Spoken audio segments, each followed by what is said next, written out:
नमस्कार विद्यार्थियों, फिर आज एक बार आपके सामने डाइवर्सिटी ऑफ लाइफ में किंगडम एनिमालिया के फाइलम के डिटेल्स की जो कड़ी मैंने शुरू की है उसको लेकर के आपके सामने फिर हाजिर हूँ, उपस्थित हूँ। आज हम फाइलम एनालिडा की डिटेल्स पढ़ेंगे, उनके जनरल कैरेक्टर्स, क्लासिफिकेशन, कुछ एग्जाम्पल्स की बात आज करेंगे। शुरुआत में ही मैंने आपसे बताया था कि मैं अभी जनरल कैरेक्टर, क्लासिफिकेशन, एग्जाम्पल्स की बात कर रहा हूँ। अलग से जब ये सारे डिटेल्स कंप्लीट कर लूँगा, यानी डाइवर्सिटी की कंप्लीट पिक्चर जब पूरी हो जाएगी, सारे डिटेल्स डिस्कस हो जाएंगे, सारे characters, classification, examples, general discussion complete करने के बाद मैं फिर एक अलग से वीडियो शुरू करूँगा जिसमें मैं एक एक फाइलम के जो इम्पोर्टेंट एग्जाम्पल्स हैं उनके कंप्लीट डिटेल्स आपको पढ़ाऊँगा। प्रोटोजोअन्स में तमाम पैरासाइट्स हैं, प्रोटोजोअन पैरासाइट्स हैं, बहुत इम्पॉर्टेंट पैरासाइट्स हैं, प्लाज्मोडियम, लिस्मानिया, ट्रिपैनोसोमा, ऐसे ही पोरिफेरंस में भी हैं, ऐसे ही अदर फाइलम्स में भी हैं। उनके लिए मैं अलग से डिटेल स्टडी आपको अलग से कराऊँगा। तो आज फाइलम एनालिडा जो कि पहला डेवलप्ड फाइलम ग्रुप है, जैसा मैंने आज बताया था कि जो डेवलप्ड कैरेक्टर है उसमें सीलोमेट कंडीशन यानी सीलोम की उपस्थिति, देह गुहा जिसे आप हिंदी में कहते हैं, उसका पाया जाना, ये एक बहुत विकसित लक्षण है। इसकी शुरुआत फाइलम एनालिडा से होती है और इस फाइलम में सारे सिस्टम्स डेवलप हो जाते हैं, यानी पूरा इंटरनल जो स्ट्रक्चर है वो हायर एनिमल्स के साथ कंपेरेबल हो जाता है, हायर एनिमल्स के साथ उसकी तुलना की जाती है।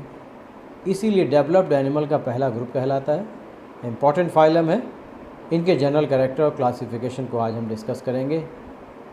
चलिए आज बात शुरू करेंगे फाइलम एनालिडा की। चलिए शुरू करते हैं फाइलम एनालिडा के डिटेल्स। जैसा बताया कि ये डेवलप्ड एनिमल का पहला ग्रुप है और पहली बार इस शब्द का प्रयोग लेमार्क ने किया था। लेमार्क साइंटिस्ट हैं। Lamarck used term Annelida. इस शब्द का प्रयोग लेमार्क के द्वारा किया गया था। वही लेमार्क जिन्होंने इवोल्यूशनरी थ्योरी दी थी, जैव विकास का सिद्धांत दिया था। अब इसमें जनरल कैरेक्टर्स जैसे हमने सारे ग्रुप के देखे, वैसे इस फाइलम के भी जनरल कैरेक्टर्स को स्टडी करते हैं। पहला कैरेक्टर इनके हैबिटेट का है। तो इसमें जो जीव हैं वो मोस्टली फ्री लिविंग हैं। Mostly they are free living. साथ में सम पैरासाइट्स हैं और इनमें पैरासाइट्स ज़्यादातर एक्टोपैरासाइट, रेयरली एंडोपैरासाइट। एक पूरी फैमिली है जिसकी चर्चा अभी क्लासिफिकेशन में करेंगे, जिसमें इंटरनल पैरासाइट्स हैं, एंडोपैरासाइट्स हैं, भीतर रहने वाले परजीवी हैं, अंतः परजीवी हैं। बाकी जितने भी हैं वो एक्टोपैरासाइट्स का एक अलग ग्रुप है। तो ये इनकी कंडीशन है। और जो फ्री लिविंग हैं, उन फ्री लिविंग में अभी भी मुख्य रूप से एक्वाटिक कंडीशन परसिस्ट करती है, जलीय जीवन, यानी वो पानी में पाए जाते हैं। कुछ को कहा जाता है सम टेरेस्ट्रियल। और यहाँ इस शब्द को स्पष्ट कर लें, बेहतर जो शब्द है इसके साथ टेंडेंसी टूवर्ड्स लैंड लाइफ। ये जो टेरेस्ट्रियल कंडीशन है प्रिमिटिव कंडीशन कहलाती। ये टोटली टेरेस्ट्रियल एनिमल्स नहीं होते, इनमें टेंडेंसी मिलती है, यानी इनमें जो टोटल डिपेंडेंस ऑन वाटर, पानी पे जो पूरा जीवन का आश्रित होना है, उसमें परिवर्तन दिखता है। इसे लिखा जाता है this is the group which shows tendency towards land life. और इसमें एग्जाम्पल अर्थवर्म का है, केचुआ जिसको आप जानते हैं, which lives in what tubes, यानी ये ट्यूबिकुलस हैबिटेट शो करता है। It lives inside a tube and this tube is what soil. तो सॉइल में बरो बना के रहने वाला जीव है, बरोइंग एनिमल है, ट्यूबिकुलस कंडीशन शो करता है। तो ये टेंडेंसी पाई जाती है इस पहले ग्रुप में, इसीलिए इम्पॉर्टेंट पार्ट है। और फर्स्ट टेरेस्ट्रियल जिसमें सारे टेरेस्ट्रियल एडाप्टेशन हो वो नेक्स्ट फाइलम में मिलता है, दैट इज़ आर्थ्रोपोडा। तो first terrestrial group of animals they are arthropods. उसके बाद आगे के तमाम ग्रुप्स ऐसे हैं जिनमें टेरेस्ट्रियल कंडीशन पाई जाती है, लेकिन जो बेस्ट टेरेस्ट्रियल कंडीशन अगर आती है तो बेस्ट वो होंगे जिनमें बेस्ट टेरेस्ट्रियल एडाप्टेशन होंगे, जिसमें सबसे ज़्यादा अनुकूलन स्थलीय जीवन के लिए अधिकतम मिलेगा। And that group is what reptiles. तो रेप्टिलिया को याद रखना है, they are best terrestrial animals and arthropods they are the first terrestrial animal, यानी फर्स्ट टेरेस्ट्रियल। ये अलग की बातें हैं जो लिख दे रहा हूँ, इट इज़ इन आर्थ्रोपोडा। तो ये क्वेश्चन भी कभी कभी आता है, अच्छा क्वेश्चन बनता है। First terrestrial group of animal is arthropods, best terrestrial group of animal is reptiles, and the animal which shows tendency towards land life, that is phylum Annelida, annelids. It is about the habitat. ये habitat की बात हो गई। then come to their body structure। तो body लिखी जाती है vermi form, यानी वार्म लाइक बॉडी है, इलांगेटेड बॉडी है। और ये जो बॉडी है ये बाइलैटरली सिमेट्रिकल होती है, यानी इसमें भी बाइलैटरल सिमेट्री पाई जाती है, जैसा कि पहले के ग्रुप में भी आपने देखा है। अब इनमें दो तीन बड़े ख़ास कैरेक्टर्स हैं, जैसे एक शब्द आपको लिखा मिलेगा सिफेलाइजेशन। सिफेलाइजेशन का मतलब होता है differentiation of anterior and into head, अग्र सिरे का सिर में परिवर्तित हो जाना। इसकी शुरुआत तो एस्केल हेलमिंथेस में हुई है, लेकिन बेहतर टाइप का यानी सेफलाइजेशन मोर डेवलप्ड आर्थ्रोपॉड्स में काफ़ी बेहतर हो जाता है। तो सेफलाइजेशन का मतलब है differentiation of anterior and into head, अग्र सिरे का सिर में विभेदित हो जाना, डिफरेंशिएट हो जाना, दैट इज सिफलाइजेशन। वो यहाँ काफ़ी बेहतर स्थिति में पाया जाता है। देन द नेक्स्ट कैरेक्टर बहुत इंपॉर्टेंट कैरेक्टर है, बॉडी इज मेटामेरिकली सेगमेंटेड। शरीर में मेटामेरिक सेगमेंटेशन है, पहले ही बता चुका हूँ आपको, बोथ इंटरनल एंड एक्सटर्नल, बाहर और भीतर दोनों तरफ से डिवीज़न होगा। मेटामेरिक सेगमेंटेशन ये ट्रू सेगमेंटेशन है। सीडो मेटामेरिज्म में बात आपसे मैं कर चुका हूँ, टीनिया सोलियम जिसका एग्जाम्पल था प्लेटिया हेलमिंथेस में, वो सीडो मेटामेरिज्म है। चूँकि उसको एक एक टुकड़े हैं, उनको प्रोग्लॉटिड्स कहा गया था, और एक एक प्रोग्लॉटिड्स के अंदर एक एक सिस्टम कम्प्लीटली पाए जा रहे थे। मगर यहाँ पर बॉडी के systems, internal organs, whole length of body, पूरी शरीर की लंबाई में पाए जाते हैं। एलिमेंट्री कैनाल अग्र सिरे से पश्चिम तक होगी, from anterior to posterior and a long alimentary canal will be present there. That's why this segmentation is called metameric segmentation and each segment. अब इसमें जो एक एक सेगमेंट है उसके लिए कुछ शब्द हैं। इट इज़ आइदर कॉल्ड मेटामियर, या इसको सोमाइट भी कहा जाता है, या इसको सेप्टा भी कहा जाता है। तो इसमें मेटामेरिक सेगमेंटेशन है, each segment is called metamere, somite और सेप्टा दोनों तरह का सेगमेंटेशन है, internal and external. Very important developed character. Then come the other characters में ये बात हायर एनिमल्स की, दे आर ट्रिप्लोब्लास्टिक एनिमल्स, तो they are other comparable with the higher animals. जैसे हायर एनिमल्स में कंडीशन है, हाइड्रा के साथ नहीं होगी क्योंकि हाइड्रा डिप्लोब्लास्टिक कंडीशन शो करता है। दे आर सीलोमेट क्योंकि इसमें सीलोम पाई जाती है। पहला ग्रुप है सीलोम का। तो ये डेवलप्ड कैरेक्टर है, ट्रिप्लोब्लास्टिक बॉडी वॉल है, body wall and coelomate condition is there, coelomate condition की उपस्थिति, ये इनकी खास बात है। देन कम द, अब इनके जो इंटरनल डिटेल्स हैं उसमें सबसे पहली बात आती है बॉडी वॉल ट्रिप्लोब्लास्टिक है। तो इस बॉडी वॉल में सबसे बाहर क्या है, outer most thin and slimy cuticle, या इनके बाहर एक पतली और चिपचिपी सी क्यूटिकल पाई जाती है, विच इज़ विदाउट काइटिन, उसमें काइटिन या हार्ड मटेरियल्स नहीं हैं, इसीलिए स्लाइमी है, थिन है, मेम्ब्रेनस है, क्योंकि इसमें आप देखेंगे रिस्पिरेशन क्यूटेनियस है, त्वचा से होता है। अगर हार्ड कवरिंग होगी तो that will be not possible, body wall will become the impermeable layer. लेकिन अपारगम में ना होकर के पारगम में इसीलिए है क्योंकि इसमें क्यूटिकल की प्रेजेंस है, मगर उसमें कोई हार्ड प्रोटीन काइटिन जैसे कोई मटेरियल की उपस्थिति नहीं। तो ये outermost layer. And then after that there will be epidermis, इसके बाद एपिडर्मिस होगी, ये सेल्यूलर है।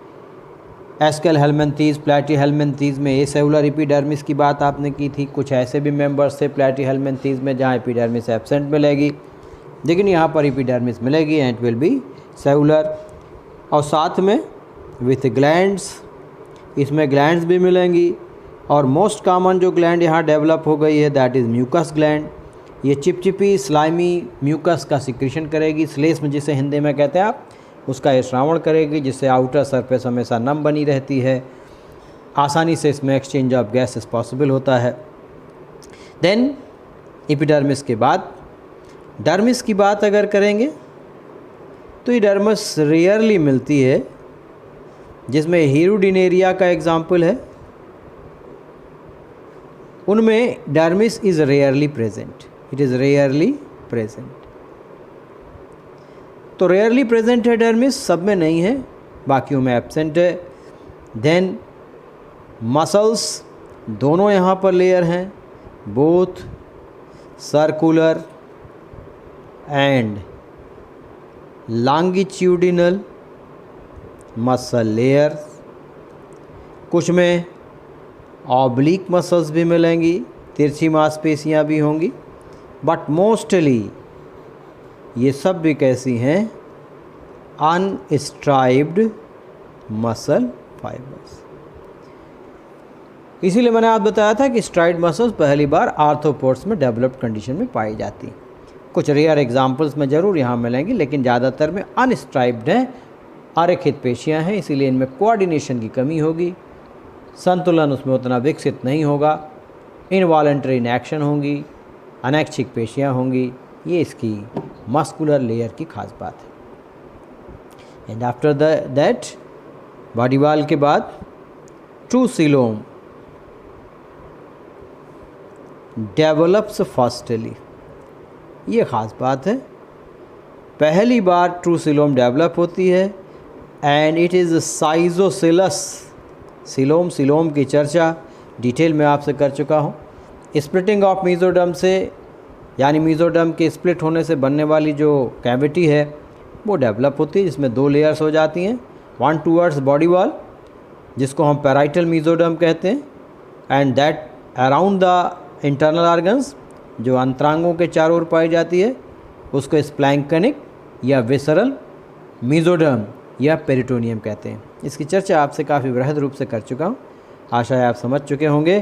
तो ट्रू सीलोम यहाँ पहली बार डेवलप होती है, ये साइजोसिलस सीलोम होती है, फिल्ड विथ सीलोमिक फ्लूइड, इसमें सीलोमिक द्रव्य पाया जाता है, विथ सीलोमिक फ्लूइड एंड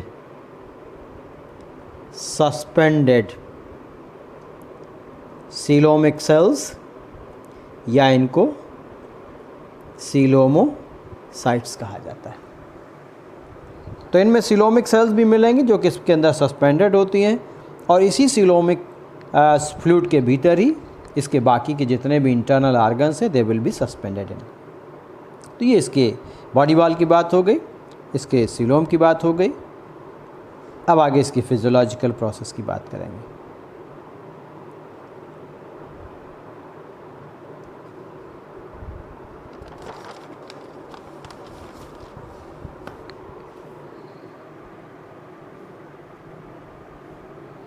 अब इसकी जो फिजियोलॉजिकल प्रोसेस है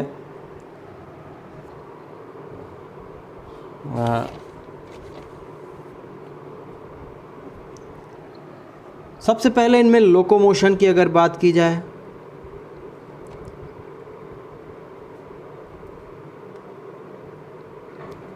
तो लोकोमोशन के लिए इसमें एक स्पेसिफिक स्ट्रक्चर पाया जाता है, इसको सीटी कहा जाता है।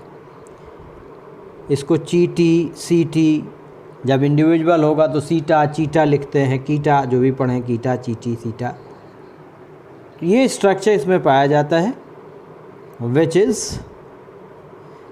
Chitinous.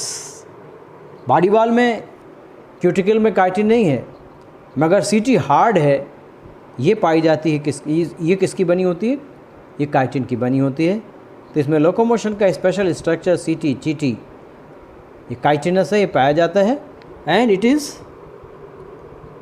Attached with body wall, ये बॉडी वॉल के साथ लगा होता है। और इसके अरेंजमेंट के हिसाब से दो तरह का अरेंजमेंट यहाँ मिलता है। एक अरेंजमेंट कहलाता है पेरिकेटाइन अरेंजमेंट और दूसरा कहलाता है लंब्रिसाइन और ऑटोकेटाइन अरेंजमेंट। पेरिकेटाइन अरेंजमेंट को अगर आप देखें तो यहाँ पर जो सीटी है, अगर ये बॉडी वॉल का क्रॉस सेक्शन है तो सीटी यहाँ इस तरह से दिखाई पड़ रही, यानी सीटी इज़ यूनिफॉर्मली स्कैटर्ड, यानी पूरे बॉडी वॉल में इक्वली मिले, तब उसको पेरिकेटाइन अरेंजमेंट कहते हैं। जैसे कि ये फेरेटिमा का एग्जाम्पल है, फेरेटिमा पास्थ्युमा अर्थवर्म है, उसका उदाहरण है। अगर ऐसा अरेंजमेंट हो इन ग्रुप्स, सीटी इन ग्रुप्स, यूनिफॉर्म अरेंजमेंट, तो अर्थवर्म जो मोस्ट कॉमन अर्थवर्म है फेरेटिमा पास्थ्युमा, उसमें ये अरेंजमेंट है। और लंब्रिसाइन अरेंजमेंट में एक दूसरी वैरायटी है अर्थवर्म की, लंब्रिकस, उसमें एक ग्रुप में पाई जाती है। तो दो तरह का अरेंजमेंट याद रखना है, पेरिकेटाइन अरेंजमेंट एंड लंब्रिसाइन अरेंजमेंट। ये सीटी का अरेंजमेंट पाया जाता है। This particular character is the basis of classification of phylum Annelida. अभी आगे बात करेंगे तो वहाँ इसकी बात भी आ जाएगी। It is about the locomotion and then come the digestive system. अब अगले सिस्टम की बात हम करें तो अगर हम डाइजेस्टिव सिस्टम की बात करते हैं तो डाइजेस्टिव सिस्टम में कंप्लीट एलिमेंट्री कैनाल तो थी, एस्केल हेलमिंथीज में भी, but this character is important क्योंकि यहाँ इंटरनल सेगमेंटेशन है, इंटरनल सेप्टा पाए जाते हैं, सीलोमिक कैविटी डिवाइडेड होती है सेप्टा से, इसीलिए एलिमेंट्री कैनाल को भी सेगमेंटेड कहते हैं। अलग अलग पार्ट्स एलिमेंट्री कैनाल, अगर अर्थवर्म की आप बात करेंगे तो उसमें जो डिफरेंट पार्ट्स हैं, mouth, pharynx, buccal cavity, mouth, buccal cavity, pharynx, oesophagus, stomach, intestine, ये सब अलग अलग फिक्स्ड सेगमेंट्स में पाए जाते हैं। तो कंप्लीट सेगमेंटेड एलिमेंट्री कैनाल, ये एक खास कैरेक्टर है डाइजेस्टिव सिस्टम में। साथ में इसमें कुछ ग्लैंड्स भी डेवलप हो जाती हैं। There are some gland which develops but not like the higher chordates, लेकिन कार्डेट्स की जैसी नहीं है। But some glands they also develops. Intestinal सी की एक ग्लैंड है,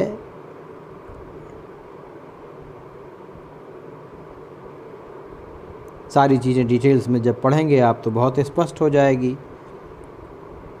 फिर भी मैं जनरल डिस्कशन में कुछ नाम ज़रूर लिख दे रहा हूँ। तो इंटेस्टाइनल सी की ये डाइजेस्टिव ग्लैंड है जो कि अर्थवर्म के एलिमेंट्री कैनाल में मिलती है। तो digestive gland they also develops with the system. ये इनकी ख़ास बात है। कम्प्लीटली एक्स्ट्रा सेलुलर डाइजेशन हो चुका है, कंप्लीट कैविटी बन चुकी है, अलग अलग पार्ट्स में अलग अलग स्ट्रक्चर्स हैं। तो ये इनका ख़ास कैरेक्टर है एलिमेंट्री कैनाल का। मस्कुलर एलिमेंट्री कैनाल मसल्स भी होंगी, पेरिस्टाल्टिक मूवमेंट भी इसमें शुरू हो जाएगा, क्रमाकुंचन गति भोजन का कुछ में बहुत डेवलप्ड होगी। नेरीज जैसे एक प्रीडेशियस एनिमल है, यानी वो शिकारी जंतु है, एनलिडा का मेंबर है, तो उसकी जो फेरिंग्स है वो सकिंग फेरिंग्स है, इवर्सिबल है, बाहर की ओर फोर्स आउट हो सकती है। तो ये चीज़ें डेवलप्ड कंडीशंस हो करती हैं, तो digestive system more develop. Then respiratory system, कोई स्पेसिफिक स्ट्रक्चर इसमें डेवलप नहीं होता, मेनली इसको क्यूटेनियस रेस्पिरेशन कहा जाता है। क्यूटेनियस का मतलब होता है थ्रू बॉडी सरफेस, या इनकी सतह के थ्रू इनमें रेस्पिरेशन हो। और लेकिन साथ में कुछ में यहाँ क्या लिखा मिलता है, गिल्स भी लिखे मिलते हैं। अगर गिल्स तो मेन स्ट्रक्चर है, क्लोम जिसे आप कहते हैं फिशेस का डेवलप्ड स्ट्रक्चर है, उसमें गिल रेज पाई जाती हैं, गिल स्लिट्स हैं, वो डेवलप्ड गिल्स होते हैं। लेकिन यहाँ ऐसा कुछ नहीं है। यहाँ के अगर गिल की बात की जाए तो it is simple fold of skin, ये त्वचा का एक फोल्ड बाहर की तरफ डेवलप हो गया, तो सरफेस एरिया बढ़ गया, तो उनकी उपस्थिति कुछ एनिमल्स में पाई जाती है। तो fold of skin that makes the gills, तो सब में गिल रिस्पिरेशन, बट बेसिकली ये बॉडी वाल बॉडी सरफेस के थ्रू है, इसमें क्यूटेनियस रिस्पिरेशन, ये इंपॉर्टेंट बात है। कोई अलग डेवलप्ड रिस्पिरेटरी ऑर्गन यहाँ सिस्टम डेवलप नहीं होता। Then come the circulatory system, ये ख़ास बात है। पहली बात, फर्स्टली डेवलप्स, ये भी एक कॉमन क्वेश्चन है। पहली बार सर्कुलेटरी सिस्टम किस में डेवलप हुआ? And this system is of closed type. Circulatory system के डिटेल्स अगर आपने पढ़े होंगे तो आप जानते होंगे there are two main type of system, one is close system and other is open type of circulatory system. Close type of system का मतलब होता है जो ब्लड है वो ओपन स्पेसेस में ना फ्लो आउट करे, that flows in well differentiated blood vessels, वो पतली पतली रक्त की नलिकाओं में अगर बहता है तो ऐसा सिस्टम क्लोज सिस्टम कहलाता है, और ये हायर एनिमल्स में पाया जाता है। ओपन टाइप ऑफ सिस्टम ये स्पेशली आर्थ्रोपोडा के मेंबर्स में पाया जाता है। कुछ ऐसे प्रोटोकार्डेट्स हैं, कार्डेट का भी प्रोटोकार्डेटा का ग्रुप है, हेमिकार्डेटा, यूरोकार्डेटा, उनमें भी ये ओपन सिस्टम मिलता है। अदरवाइज़ जितने भी मेंबर्स हैं एनलिडा के अलावा, एनलिडा से लेकर के कार्डेट तक के, उन सब में क्लोज सिस्टम मिलता है जो ब्लड वेसल्स में ब्लड फ्लो करता है। ओपन टाइप में blood flows in sinuses, spaces, गुहा मिलती हैं रक्त की, उसमें ब्लड भरा होता है, ब्लड वेसल्स नहीं पाई जाती। ऐसे सिस्टम को हम open type of circulatory system कहते हैं। But in annelids it is close type of circulatory system. तो ये खास बात है, पहली बार कौन सा सिस्टम डेवलप हुआ? Close type of circulatory system and develops in what? Annelida. इस तरह के सवालों पर गौर करिएगा, ऐसे सवाल आपसे पूछे जा सकते हैं। ये बात आपकी हो गई सर्कुलेटरी सिस्टम में। सर्कुलेटरी सिस्टम में पहली खास बात, यहाँ और भी बड़ी इंपॉर्टेंट खास बात है, इसमें ब्लड, और इस ब्लड में इज़ विथ रेस्पिरेटरी पिगमेंट, यानी रंजक पदार्थ है जिसको हम हीमोग्लोबिन के नाम से जानते हैं। हायर एनिमल के ब्लड में भी होता है, इसी की वजह से हमारे ब्लड का कलर रेड होता है। और ये हमारी हायर एनिमल्स में, कार्डेट्स में, ये आरबीसी के भीतर, यानी इसके लिए एक स्पेसिफिक सेल होती है जिसमें पैक्ड होता है। मगर यहाँ पर it is blood is with respiratory pigment, haemoglobin dissolved in plasma. जो लिक्विड पार्ट होता है ब्लड का दैट इज़ प्लाज्मा, तो ये प्लाज्मा में डिजॉल्व कंडीशन में पाया जाता है, और इसी वजह इसका ब्लड रेड इन कलर है, बट नॉट इन आरबीसी। यानी हीमोग्लोबिन तो है बट नो आरबीसी, मगर आरबीसी नहीं पाई जाती। ये प्रश्न भी कभी कभी पूछा जाता है। बाकी ब्लड वेसल्स का अपना जाल है, नेटवर्क है, वो डिटेल्स में आप देखेंगे। Then come the next system. अब इसके बाद अगले सिस्टम की बात करें, आप इसको देख लें, स्क्रीनशॉट लेना चाहें ले लें। अब बात करते हैं नेक्स्ट सिस्टम की।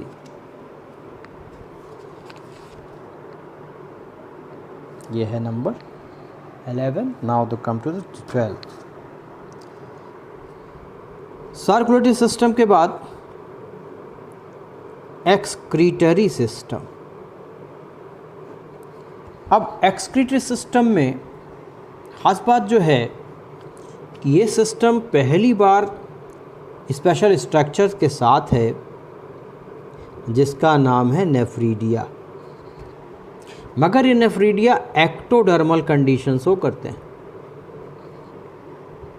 जबकि हायर एनिमल्स में सिस्टम मीजोडर्मल है। इसीलिए ये बात ध्यान रखने की है, इसमें ectodermal structure nephridia develops.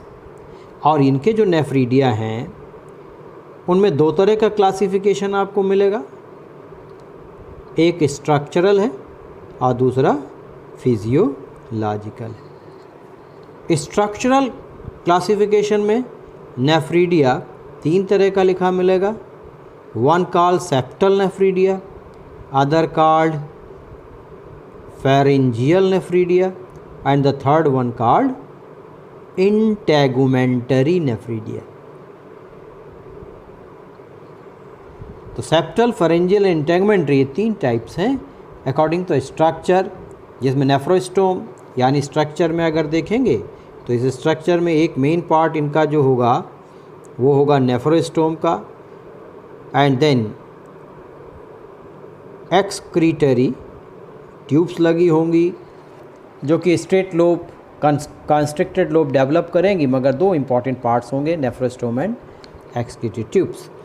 Physiological ये दो तरह के लिखे मिलेंगे, एक्सोनेफ्रिक एंड एंटेरोनेफ्रिक। एक्सो का मतलब आउटसाइड, यानी जो इनकी ओपनिंग होगी उस ओपनिंग को, छिद्र को नेफ्रीडियोपोर कहा जाएगा, और ये नेफ्रीडियोपोर सरफेस पर, बॉडी वाल पर खुलेगा यानी आउटसाइड। और एंटेरोनेफ्रिक, इसमें नेफ्रीडियोपोर ओपन्स इनसाइड, ये भीतर खुलता है। अक्सर ये एलिमेंट्री कैनाल में ओपन होता है अलग अलग जगहों पर, तब उसको हम एंटेरोनेफ्रिक कहते हैं। तो ये स्ट्रक्चरल और फिजियोलॉजिकल डिवीज़न है इनके नेफ्रीडिया का, जो कि इनका एक्सक्रीटरी इंपॉर्टेंट आर्गन है, स्ट्रक्चर है। एंड देन इसमें अगर हम एक्सक्रीटरी मटेरियल के हिसाब से बात करें तो जो एक्वेटिक हैं, पूर्ण रूप से पानी में मिलते हैं, उनमें तो अमोनोटेलिक कंडीशन मिलती है, जैसे नेरीज़ एक एग्ज़ाम्पल है, ये टोटल एक्वेटिक एनिमल है। और अगर हम आर्थवर्म की बात करें तो उसमें यूरियोटेलिक कंडीशन मिल जाती है। तो जहाँ पर वाटर की कमी होगी थोड़ी सी, वहाँ पर कंडीशन यूरियोटेलिक हो जाएगी, जहाँ वाटर ज़्यादा होगा वहाँ अमोनोटेलिक होगी। तो अमोनोटेलिक, यूरियोटेलिक ये दोनों कंडीशन मिलती है। नो यूरिकोटेलिक नहीं होगी, यानी यूरिक एसिड इसमें मुख्य उत्सर्जी उत्पाद के रूप में नहीं मिलेगा। ये इनका एक्सक्रीटरी सिस्टम है। And then come the no उसके पहले भी एक इम्पॉर्टेंट सिस्टम की बात छूटती है, that is nervous system. Nervous system देखें, पहली बार firstly divided in central, peripheral and autonomic nervous system. तीन भागों में, जैसे हायर एनिमल्स में होता है केंद्रीय, परिधीय एवं स्वायत्त तंत्रिका तंत्र, central, peripheral and autonomic nervous system, तीन में डिवाइडेड है। और हायर एनिमल्स में जो सेंट्रल नर्वस सिस्टम होता है उसमें ब्रेन लाइक स्ट्रक्चर, वहाँ ब्रेन होता है, यहाँ पर ब्रेन लाइक स्ट्रक्चर है। एंड दैट स्ट्रक्चर, यहाँ उसको हम नर्व रिंग कह सकते हैं, जिसमें मुख्य संरचना कहलाती है सुप्रा फेरेंजियल गैंग्लियन, ये अर्थवर्म में है। तो जब फेरिंग के चारों ओर ये नर्व का गुच्छा एक स्ट्रक्चर डेवलप करता है तो उसको सुप्रा कहते हैं। इससे नीचे होगा तब उसके नीचे सब फेरेंजियल गैंग्लियन लिखा मिलेगा। इनको आपस में कनेक्ट करने वाला होगा तो सर्कमएंटेरिक गैंग्लियन होगा, लाइक दिस वन, कुछ ऐसी संरचना, ये कहलाती है व्हाट, नर्व रिंग। तो ये नर्व रिंग डेवलप हो जाती है, सुप्राफेरेंजियल, सबफेरेंजियल, सर्कमफेरेंजियल गैंग्लिया। तो सेंट्रल नर्वस सिस्टम में ब्रेन लाइक स्ट्रक्चर है and then comes the attached nerve cord. अब इससे साथ लगा हुआ वो स्ट्रक्चर जो नर्व कार्ड है, हायर एनिमल्स में स्पाइनल कार्ड, वर्टिब्रल कॉलम के भीतर आप पढ़ते हैं, उनमें दोनों में तुलना की जाए, यहाँ से शुरुआत हो रही नर्व कार्ड की, तो यहाँ पर ये लंबा सा ये नर्व कार्ड होगा, अलग अलग सेगमेंट्स में मिलेगा। इस पर गैंग्लिया भी पाए जाएंगे। गैंग्लिया गुच्छों नर्व के सेल्स से बना हुआ स्ट्रक्चर होता है गैंग्लियान का। तो इसमें जो नर्व कार्ड होगा उसकी बड़ी ख़ास बात है कि ये नर्व कार्ड वेंट्रल इन पोजीशन होगा। हमारे बॉडी के दो पार्ट्स होते हैं, जो इनर साइड है वो वेंट्रल होती है और outer surface is called dorsal, पृष्ठ और अधर तल, अधर तल भीतर और पृष्ठ तल बाहर की तरफ। हमारा जो नर्व कार्ड है वो डॉर्सल साइड पर होता है, जबकि इनवर्टिब्रेट्स में, यानी इस ग्रुप, ये भी इनवर्टिब्रेट नॉन कार्डेट का ग्रुप है, आकाशेरुकी जीवों का समूह है, इनमें जो नर्व कार्ड है उसकी पोजीशन वेंट्रल होती। बहुत इंपॉर्टेंट कॉमन क्वेश्चन है और यहीं से ध्यान में रखिए। इसीलिए जो नॉन कार्डेट्स होते हैं उनका डिसेक्शन, यानी उनकी बॉडी की एनाटमी, उनका इंटरनल स्ट्रक्चर अगर हमको देखना हो तो हम उसका जो डिसेक्शन होता है वो डॉर्सल साइड से करते हैं। कॉकरोच अर्थवर्म को कट करना होगा तो हम उसको डॉर्सल साइड से लेटाएंगे और उसके बाद फिर उसकी बॉडी वाल को खोलेंगे, तब हमको उसके इंटरनल स्ट्रक्चर देखेंगे, क्योंकि उसके अपोजिट एंड पर यानी वेंट्रल साइड पर, अधर तल पर नर्व कार्ड स्थित होती। जबकि हायर एनिमल्स की कोई भी एनाटॉमी देखनी हो तो हमेशा उसको क्या करते हैं, वेंट्रल साइड से डिसेक्ट आउट करते हैं। फ्रॉग को काटना होगा तो वेंट्रल साइड से ही उसका डिसेक्शन किया जाएगा, क्योंकि उसका जो नर्व कार्ड होता है, स्पाइनल कार्ड होता है, वो डॉर्सली प्लेस्ड होता है। ये बहुत इंपॉर्टेंट बात थी।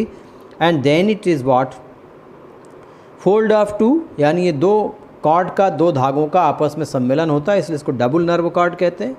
And third one is solid, यानी ये सॉलिड होता है, इसमें नर्व सेल्स भरी होती, इसमें खोखलापन नहीं होता।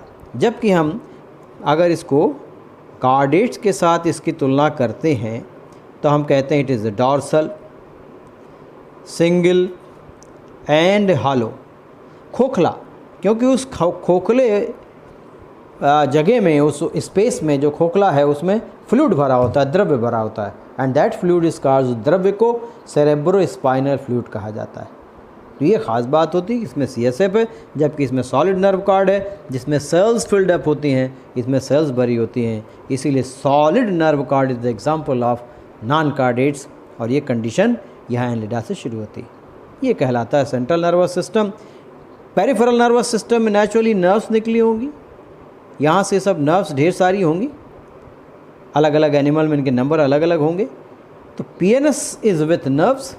हाँ, PNS में अभी कोई डिफ्रेंशिएशन हायर एनिमल्स के जैसा नहीं है, यानी पेरिफेरल नर्वस सिस्टम में नर्व्स मिलेंगी, अलग अलग इनके नाम होंगे, जिस रीजन में जाएंगे वहाँ उसका नाम लिखा जाएगा, लेकिन वो डिफ्रेंशिएशन यानी स्पाइनल, क्रेनियल नर्व्स, ये जो विभाजन है ये कार्डेट्स में मिलेगा, वो यहाँ नॉन कार्डेट्स में नहीं होता, क्योंकि यहाँ क्रेनियम डेवलप नहीं होती, इसलिए डिफरेंशिएशन की जरूरत नहीं होती, सारी नर्व्स को उनके पोजीशन के हिसाब से कोड कर दिया जाता है।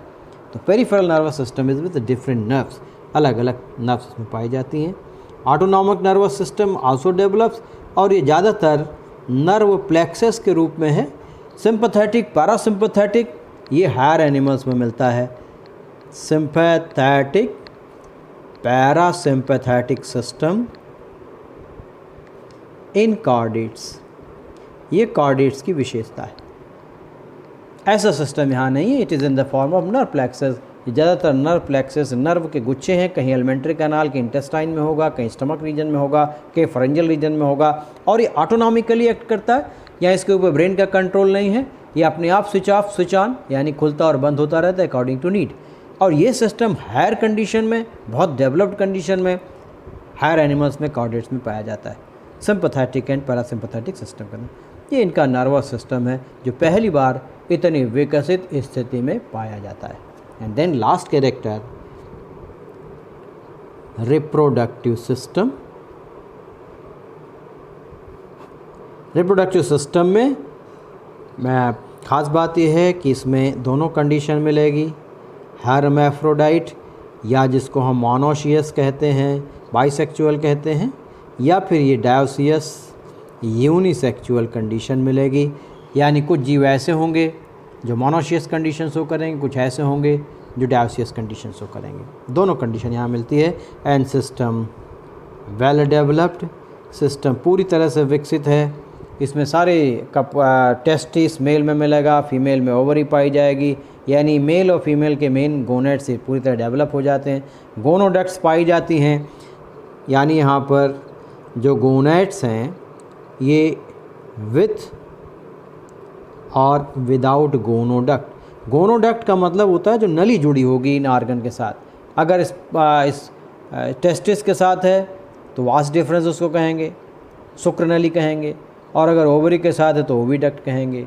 तो ये जो नलियाँ जुड़ी होती हैं ये इनमें कुछ में पाई जाती हैं, कुछ में एब्सेंट होती हैं। तो ये ख़ास बात है, दे आर विथ और विदाउट गोनोडक्ट। अगर विदाउट गोनोडक्ट का एग्जाम्पल कहें तो नेरीज एक इम्पॉर्टेंट एग्जाम्पल है, बाकी में गोनोडक्ट पाई जाती है। कापुलेशन फर्टिलाइजेशन जो होगा, फर्टिलाइजेशन आफ्टर कापुलेशन, ये कापुलेशन के बाद ही होता है। या तो एक्सटर्नल होगा या तो इंटरनल होगा। अगर नेरीज में इंटरनल है, एक्सटर्नल है, तो ऐसे ही कुछ जीव ऐसे हैं जिनमें इंटरनल फर्टिलाइजेशन भी है। लीचेस में आपको इंटरनल फर्टिलाइजेशन मिल जाएगा। अर्थवर्म का ख़ास फर्टिलाइजेशन का एक नाम याद रखिएगा, क्वेश्चन भी आते हैं। प्रक्रिया पूरी आपको जब डिटेल पढ़ाऊंगा तब। क्रिस क्रॉस फर्टिलाइजेशन, क्योंकि इसमें स्पर्म ओवा एक दूसरे के एक्सचेंज होते हैं, यानी एक इंडिविजुअल का स्पर्म दूसरे में और दूसरे का स्पर्म पहले में, इसीलिए इस फर्टिलाइजेशन को क्रिस क्रॉस फर्टिलाइजेशन कहते हैं। रेयर कंडीशन है ये। प्लांट्स में जब मेंडलिज्म आपने पढ़ा होगा तो वहाँ पे आपने ये क्रिस क्रॉस फर्टिलाइजेशन देखा होगा। एक फ्लावर का एंथर दूसरे पर, दूसरे फ्लावर का एंथर पहले पर, ये ट्रांसपोर्ट से क्रिस क्रॉस, वैसी कंडीशन इसमें नेचुरली पाई जाती है। इसलिए बहुत इंपॉर्टेंट ये कैरेक्टर है क्रिस क्रॉस फर्टिलाइजेशन, इसमें पाया जाता है। ये इनके रिप्रोडक्टिव सिस्टम की खास बात है। And then comes the development. उसके बाद डेवलपमेंट की बात आती है तो नेचुरली यहाँ पर भी स्पाइरल डिटरमिनेट क्लीवेज है। ब्लास्टुला की स्टेज होगी, गैस्ट्रुला की स्टेज होगी, मगर डेवलपमेंट या तो डायरेक्ट होगा या तो इनडायरेक्ट होगा।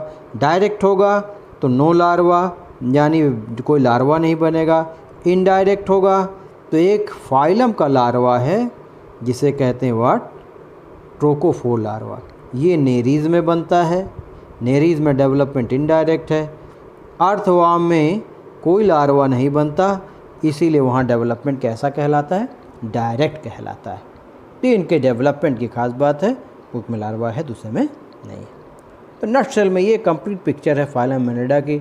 आई थिंक काफ़ी चीज़ें आपको स्पष्ट हुई होंगी। एस्केल हेलमिंथेस से कैरेक्टर्स में भी डेवलपमेंट आप देख रहे हैं। नर्वस सिस्टम डेवलप नहीं था, वहाँ प्रिमिटिव कंडीशन में था, गैंग्लियन थे, नर्व्स थी। यहाँ पूरा सिस्टम डेवलप हो गया, सीनस पीएनएस एएनएस का। सर्कुलेटरी सिस्टम वहाँ टोटली एब्सेंट था, यहाँ पर डेवलप हो गया।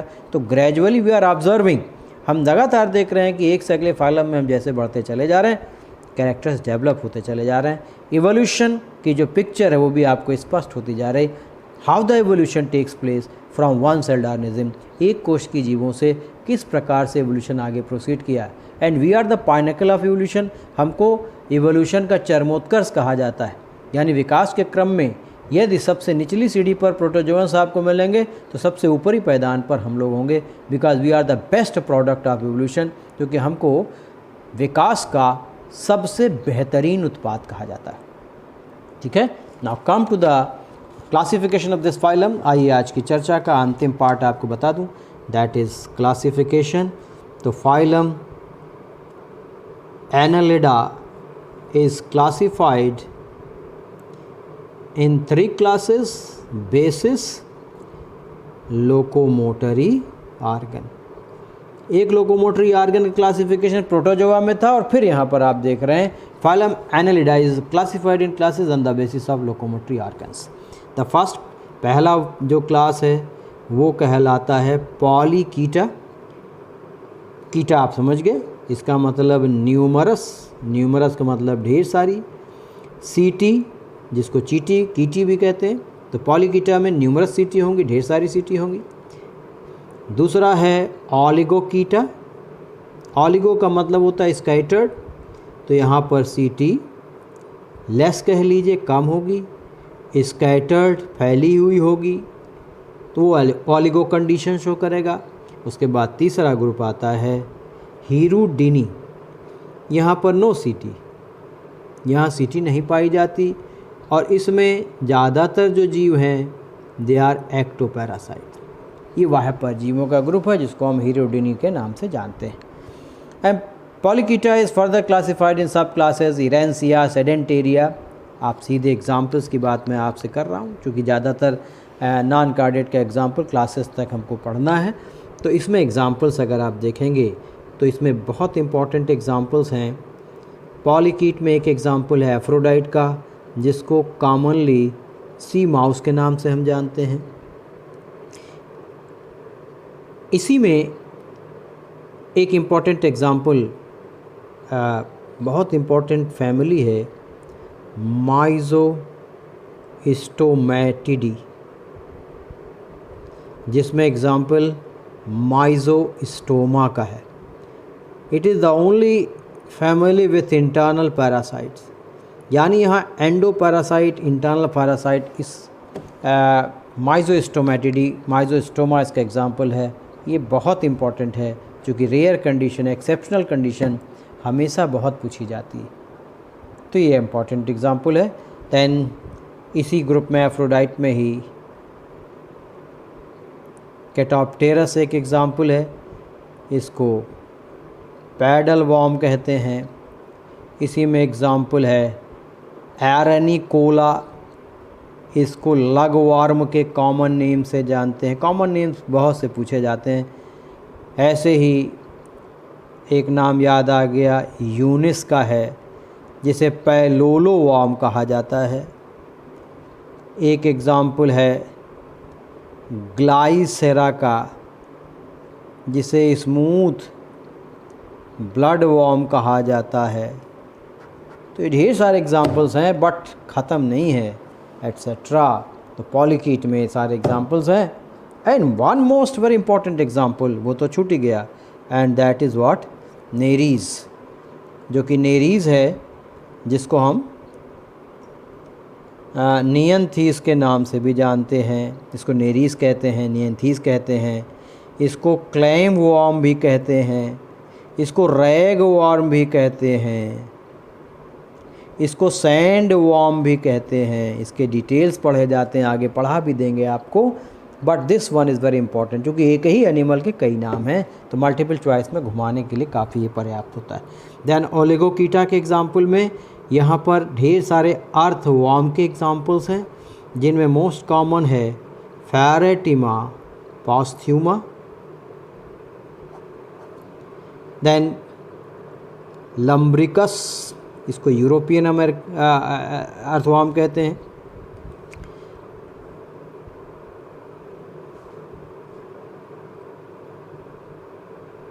And there are many other examples also, जिनमें एक एग्ज़ाम्पल मैं सोच रहा हूँ ये भी याद रखने का है, द्रविड़ा। ये जो द्रविड़ा का टर्म है साउथ के लिए यूज़ होता है, तो इसको साउथ इंडियन अर्थवॉर्म के रूप में हम जानते हैं। तो Drawida is south Indian earthworm. Eutyphoeus, ये गैंजेटिक प्लेन में मिलता है, गंगा के मैदानी इलाकों में पाया जाता है यूटाइफस। तो इस तरीके से इसके कई एग्जाम्पल्स हैं अर्थवॉर्म के, डिफरेंट टाइप्स के। तो these are the different examples of earthworm. Hirudinea में हीरुडिनेरिया ग्रैनुलोसा, इसको इंडियन कैटिल लीच के नाम से हम जानते हैं। और Indian cattle leech mostly frogs and toads को शिकार बनाता है। राइस फील्ड में ये चूँकि पाए जाते हैं, तो राइस फील्ड्स में मिलने वाला एनिमल है, but if it is hungry, अगर ये भूखा होगा तो it can also attack on humans. तो ह्यूमंस पर भी ये अपने को अपनी फीडिंग कर सकता है। और ये 6 से 8 महीने में एक बार फीडिंग करता है। इसके एलिमेंट्री कैनल बड़ी मॉडिफाइड होती है, डिटेल्स में आप इसको पढ़ेंगे। तो ये फ्रॉग सेंटोर्स का पैरासाइट है। इसी में हिरिडो भी एक एग्जाम्पल लिखा मिलता है। इसी में पॉन्टॉबडेला, एकैनथॉबडेला, ये सब एग्जाम्पल्स हैं लीचेस के।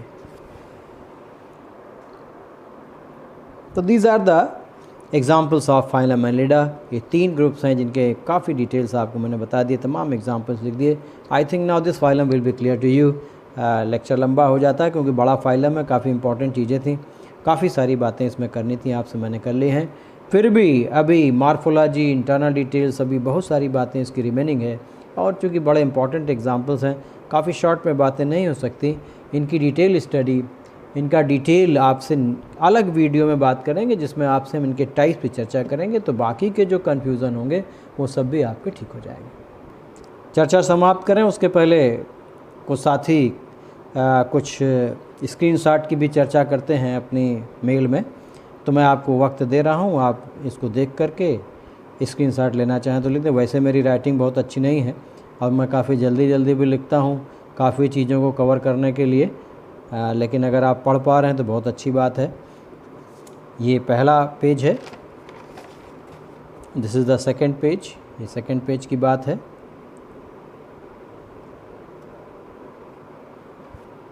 This is the third page, ये तीसरे पेज की बात है।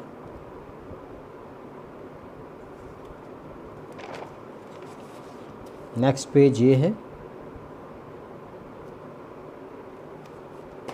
And this is the last page, ये आज की चर्चा का अंतिम पेज है। आपके बोर्ड की व्यवस्था में मैं लगा हूँ, वेट फॉर सम टाइम। बहरहाल आज के लिए इतनी ही चर्चा। अगले फाइलम के साथ नेक्स्ट वीडियो में फिर आपसे मुलाकात होगी। ओके, धन्यवाद।